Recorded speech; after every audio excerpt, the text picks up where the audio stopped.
Hi అండి, నేను మీ Shravani. Welcome to Shravani Telugu వంటలు. ఈరోజు వీడియోలో హెల్దీ వెజిటేబుల్ పకోడీ చూపించబోతున్నాను. పిల్లలకి వెజిటేబుల్స్ ఎక్కువగా ఇష్టం లేని వాటితోనే ఇలా పకోడీ వేసి చూడండి. ఇష్టంగా తినకపోతే నా ఛానల్ సబ్స్క్రైబ్ చేసుకోవద్దు. అదే ఇష్టంగా తింటే మాత్రం నా ఛానల్ తప్పకుండా సబ్స్క్రైబ్ చేసుకోండి. ఎక్కువగా పిల్లలకి ముల్లంగి, బీట్రూట్, క్యారెట్ ఇలాంటివి ఇష్టం ఉండదు కదా, వాటితోనే హెల్దీగా ప్రిపేర్ చేసుకుందాం రండి. ముందుగా ముల్లంగిని అయితే తురుముకొని ఒక బౌల్లోకి అయితే వేసుకోవాలి. తర్వాత క్యారెట్ని కూడా తురుముకొని అయితే వేసుకోవాలి. ఇప్పుడు బీట్రూట్ని కూడా తురుముకొని వేసుకోవాలి. ఇలా తురుముకొని వేసుకోవడం వల్ల పిల్లలకు అసలు తెలియదు వీటితోనే పకోడీ వేసామని. ఇప్పుడు ఇందులో ఒక 2 పెద్ద సైజు ఆనియన్స్ నిలువుగా కట్ చేసుకొని వేసుకోవాలి. తర్వాత 4-5 పచ్చిమిర్చి కూడా కట్ చేసుకొని వేసుకోవాలి.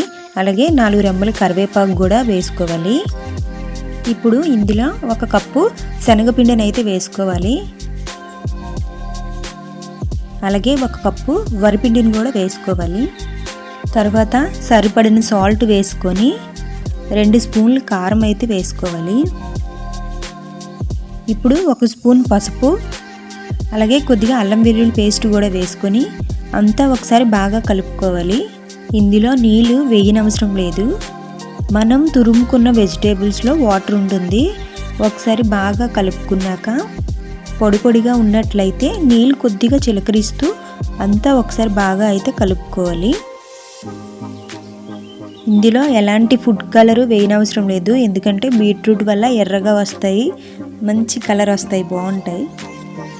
బాగా కలుపుకున్నాక పక్కన అయితే పెట్టేసుకొని ఇప్పుడు స్టవ్ మీద ప్యాన్ పెట్టుకొని డీప్ ఫ్రైకి సరిపడా ఆయిల్ వేసుకొని ఆయిల్ బాగా మరిగిన తర్వాత మనం కలుపుకున్న ముద్దని చిన్న చిన్న పకోడీలాగా అయితే వేసుకొని ఎర్రగా వచ్చినంత వరకు వేగించి ఒక ప్లేట్లోకి అయితే తీసుకోవాలి.